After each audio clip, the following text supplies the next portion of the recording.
안녕하십니까. 무료 상담의 안정혁 선교사입니다. 오늘 하나님께서 저에게 주시는 말씀은 요한복음서입니다. 요한복음서 1장 1절입니다. 머리글. 한처음에 말씀이 계셨다. 말씀은 하느님과 함께 계셨는데 말씀은 하느님이셨다. 그러니까 한처음에 계셨던 것은 말씀이었습니다. 한처음에 하느님은 말씀이었고 말씀은 하느님이셨습니다. 한처음에, 영어로는 in the beginning, 한처음에. 이 한처음에는 창세기도 나옵니다. 창세기 1장 1절 천지창조를 보니까 한처음에 하느님께서 하늘과 땅을 창조하셨다. 땅은 아직 꼴을 갖추지 못하고 비어있었는데 어둠이 시민을 덮고 하느님의 영이 그물 위를 감들고 있었다. 여기서 말하는 한처음에 하느님께서 하늘과 땅을 창조하셨다. 여기서 하느님은 누구십니까? 하느님, 성령 하느님, 예수 그리스도이십니다. 그러니까 삼일체 하느님이 한처음에 천지창조를 함께 하신 겁니다. 삼일체는 뭡니까? 공동체, 커뮤니티. 즉 하느님은 교회를 통해서 일하시고 하느님은 또 공동체를 통해서 일하십니다. 어느 개인을 통해서 일하지 않으십니다. 그래서 하느님은 무엇입니까? 한처음에 하느님께서 하늘과 땅을 창조하셨다. 삼일체 하느님이 왜 중요하십니까? 그건 뭐냐면 공동체가 중요하다는 겁니다. 제가 예수님께 시간과 능력과 재정과 목숨을 100% 다 봉헌합니다. 그래서 제가 했던 일은 어떤 카리스마나 은사가 들어왔을 때 먼저 그걸 저를 자신을 위해서 사용했습니다.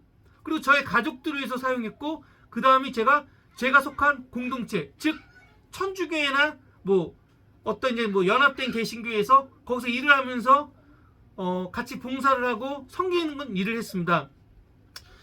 근데 여기서 보니까 어둠이 시민을 덮고 하느님의 영이 그물 위를 감들고 있었다. 그러니까 어떤 이 어둠이 시민을 덮고 하느님의 영이 그 일을 감들고 있었다. 근데 뭐냐면 어둠이 시민을 덮었어요. 왜 어둠이 창세기 1장 1절에 나올까요? 그는 천사 중에 루츠펠트 대천사, 미카엘 대천사, 라파엘 대천사, 가브리엘 대천사 4대 천사가 있었습니다. 근데 이 루츠펠트 천사는 빛이 아주 강했습니다. 빛이 아주 강했고 하느님을 찬양하는 겁니다. 인간이 태어난 목적은 하느님을 찬양하기 위해서 태어난 겁니다. 하느님 찬양이 인간이 태어난 목적입니다. 근데 이 루츠펠트 천사가 이 찬양을 하고 정말 무대 앞에서 이 리더로 섰던 굉장한 빛의 천사였습니다.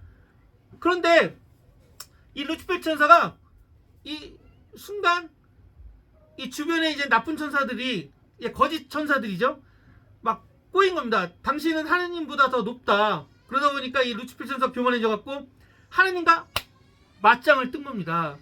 그래서 루츠펠트 천사가 하느님의 아주 제일 총망받는 제 1인자의 천사였는데 하느님과 맞짱을 뜨니까 그때 이제는 다른 천사들, 미카엘 대천사가, 그리고 라파엘 대천사, 그리고 가브리엘 대천사가 연합해갖고 싸웁니다. 이 미카엘 대천사는 주로 이제 구마하는 천사고, 그리고 이제 가브리엘 대천사는 주로 길을 인도해 주는 거, 그리고 라파엘 대천사는 주로 이제 치유, 힐링입니다. 근데 이 천사들이 루츠펠트 대천사하고 싸우면서 루츠펠트가 이미 하나님의 계획을 알고서 지구 위에서 이미 돌고 있었던 겁니다. 우리는 지금 우리의 적들이 누군지 알아야 됩니다. 지금 사람들은 일부 가짜 언론과 좀 잘못된 교육 방식 때문에 좀 잘못 알고 있는 게 많습니다. 뭐냐면 내가 상처를 받은 사람, 나한테 상처를 준 사람, 내가 미워하는 사람, 내가 증오하는 사람들이 적이 아닙니다. 저희 적은 누구입니까? 저희 적은 사탄입니다. 근데 이미 하느님이 사탄을 이겼기 때문에 이미 우리는 하느님이 하라는 일에 대해서 천천히 나가면 되는 겁니다. 그래서 저는 이제 이 요한복음 3장 16절을 보니까 하느님께서는 세상을 너무나 사랑하신 나머지 외아들을 내주셔 그를 믿는 사람은 누구나 멸망하지 않고 영원한 생명을 얻게 하셨다. 이건 뭐예요? 하느님께서 세상을 너무나 사랑하신 나머지 외아들을 내주셔. 그거 뭐예요? 하느님께서 어떤 이 세상을 구하기 위해서 이 부세식 똥뚝간에 부대기가 되어서 내려오신 겁니다. 그러니까 하느님은 어떻게 보면은 예수 그리스도는 참 인간이 100%, 참 하느님이 100%입니다. 그러니까 인성 100%, 신성 100%인데 왜냐면은 하느님으로 내려오면 인간들은 그 빛을 보고 나의 죄성, 그리고 또 이 위에서 가계적으로 내린 우리의 죄성 때문에 우리는 다 죽습니다. 그래서 모세도 하느님이 네 신을 벗어라 하니까 모세가 그 신발을 벗고 예수님한테, 하느님한테 나아간 겁니다. 근데 하느님께서 세상을 너무나 사랑하신 나머지 외아들을 내주죠. 근데 세상이 아니라 이걸 계속 이제 제가 이제 하느님이 알려준 것은, 하느님이 이제 조명서 알려준 건 뭐냐면, 하느님께서는 안정역 사도 요한 너 하나를 구하기 위해서 이 땅에 내려오셨다는 겁니다. 얼마나 놀랍고도 얼마나 충격적인 말씀입니까? 신이라는 분이 있는데 정말 전지전능하고 전 우주에서 최고의 신이, 그분이 안정역 사도 요한을 구하기 위해서 똥뚝간에 부대기가 돼서 내려왔다는 겁니다. 근데 본인이 신성으로만 내려오면은 내가 그냥 죽으니까 신성 100%, 인성 100%를 통해서 내려온 겁니다. 그래서 성부 마리아님은 천주의 어머니입니다. 천주의 어머니니까, 천주의 어머니가 죄성이 없어야 되니까 이 무통과, 즉 성적인 결합을 하지 않고 그냥 성령으로 잉태하신 겁니다. 누구를요? 예수 그리스도죠. 저는 이 무통가를 제가 예전에 그 지하철에서 그 1호선 거의 이제 신도림역 근처였습니다. 지하철에서는 예수를 만났습니다. 향기가 나면서 이상야릇한 냄새가 나고, 그리고 키가 작다가 갑자기 커지시고, 근데 그 예수님이 철도 이렇게, 그러니까 전철 이렇게 밖으로 막 이렇게 머리가 나갔다 들어왔다 나가시는 겁니다. 제가 그때 그걸 보고서 성모님의 무통가 예수님 잉태를 이해하고 믿고 깨닫게 된 겁니다. 그러니까 뭐예요? 천주의 어머니 성모 마리아님을 친하면 예수님, 즉 구원자한테 가기 위한 지름길인 겁니다. 성모님은 정말 우리 신앙의 표본이자 우리 신앙의 최고의 리더입니다.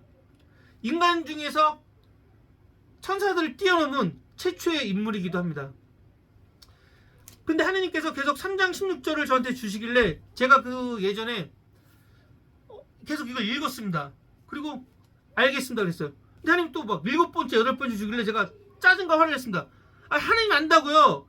요한복음 3장 16절, 하느님께서 세상을 너무나 사랑하신 나머지 독생자 외아들을 내주셔 그를 믿는 사람은 누구나 멸망하지 않고 영원한 생명을 얻게 하셨다. 이 내용 안다고요. 근데 하느님이 또 한 10분 있다가 또 그 말씀을 주신 겁니다. 저는 순간 띵 했습니다. 아, 이거 내가 안다고 하지만 내가 아는 게 제대로 알고 있는 것이 아니구나. 틀렸다 이겁니다.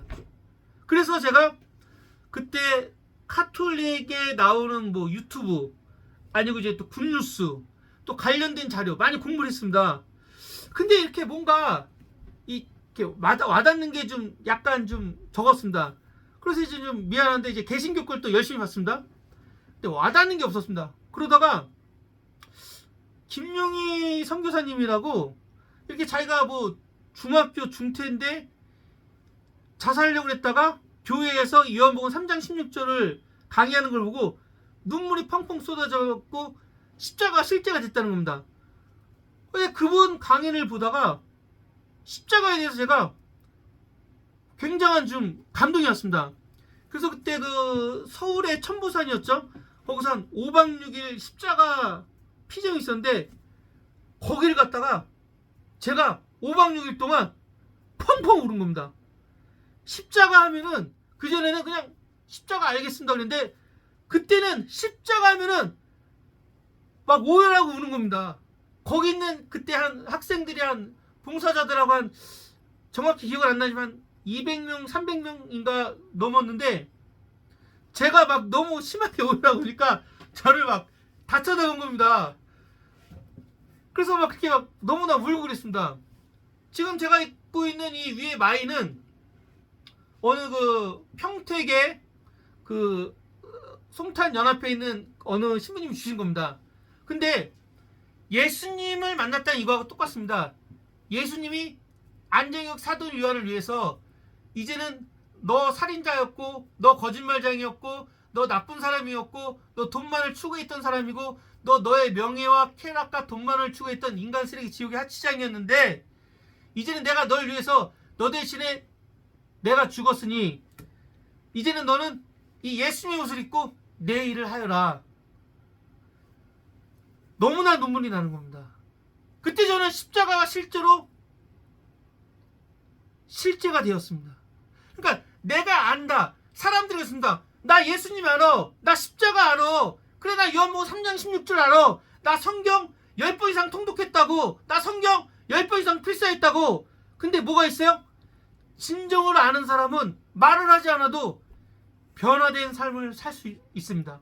그리고 변화된 삶을 살고 있습니다. 그래서 그분은 변화된 삶을 살고 있기 때문에 누가 봐도 저 사람을 보고 그리스도의 향기가 나는구나. 누가 봐도 저 사람을 보고 저 사람은 예수를 만난 사람이구나. 저 사람이 돈을 어떻게 막 익명으로 흘려보내는데 어려운 사람도 흘려보내는데 저 사람 보니까 정말 예수 그리스도가 있는 것 같고 정말 저 사람 보니까 나도 천주교를 세례를 받고 싶다. 그런 말들이 나오는 겁니다. 그러니까 변화 없이 성경을 많이 읽고 변화 없이 성경 필사하고 변화 없이 성당을 왔다 갔다 하는 거는 무늬만 신자는 겁니다. 즉 참된 신자가 아닌 겁니다. 그래서 요한복음 1장은 오늘 저에게 이거는 어떻게 보면 성령장입니다. 그러니까 그 사복음서가 이렇게 보면은 마테오, 마르코, 루카, 요한복음이 있습니다. 근데 여기서 요한복음은 이 성령장입니다. 근데 이 2023년 전에 쓰여진 이 성경책은 제가 이 성경을 매일 보는 이유가 뭐냐면 하느님이 오늘 저에게 말씀해 주는 게 있고 하느님이 오늘 나한테 보여주는 글이 있습니다. 근데 그 얘기는 뭐냐면 이 성경은 지금 저에게 살아서 움직인다는 겁니다. 그러니까 뭐예요? 요한복음 1장 1절에 보니까 한 처음에 말씀이 계셨다. 말씀은 하나님과 함께 계셨는데 말씀은 하느님이셨다. 그분께서는 한 처음에 하나님과 함께 계셨다. 모든 것이 그분을 통하여 생겨났고 그분 없이 생겨난 것은 하나도 없다. 그분 안에 생명이 있었으니 그 생명은 사람들의 빛이었다. 이 말씀은 뭐냐면 이 성경 말씀은 살아있다는 겁니다. 성경 말씀은 살아서 움직이고 살아서 일을 하고 계신다는 겁니다. 그래서 모든 지혜는 이 성경에서 나오는 겁니다. 하나님의 음성 듣기도 하나님의 음성을 들었어. 그 다음에 또 뭘로 분별해야 됩니까? 성경 말씀을 분별해야 됩니다. 그러면 거룩한 영분별의 은사는 성경을 읽고 신학을 공부하고 공동체, 이 커뮤니티, 즉 교회에서 봉사를 해야 하는 겁니다. 이 삼위일체 하나님도 공동체, 즉 교회, 에클레시아를 통해서 일했듯이 우리도 이 교회, 에클레시아를 통해서 일하는 것이 아주 기본인 겁니다. 어떤 사람이 유튜브를 보는데 그 사람이 어떤 내용을 보냐? 그게 바로 하나님이 살아계시냐 사탄이 살아있냐가 그 사람의 결정입니다. 세상은 딱 둘입니다. 하나님이냐 악령이냐 둘 중에 하나입니다. 저는 오늘 나자렛 예수님께 저의 목숨을 봉헌합니다. 저는 오늘 나자렛 예수님께 저의 신앙과 능력과 재정과 목숨을 봉헌합니다. 저는 어제 죽었습니다. 그리고 오늘 밤 12시 죽습니다. 이제 남은 시간 예수 그리스도를 위해서 죽을 수 있는 은총을 내려주십시오. 영광성으로 마치겠습니다. 성부와 성자와 성령의 이름으로 아멘. 영광이 성부와 성자와 성령께 처음과 같이 이제 항상 영원히 아멘. 성부와 성자와 성령의 이름으로 아멘. 감사합니다.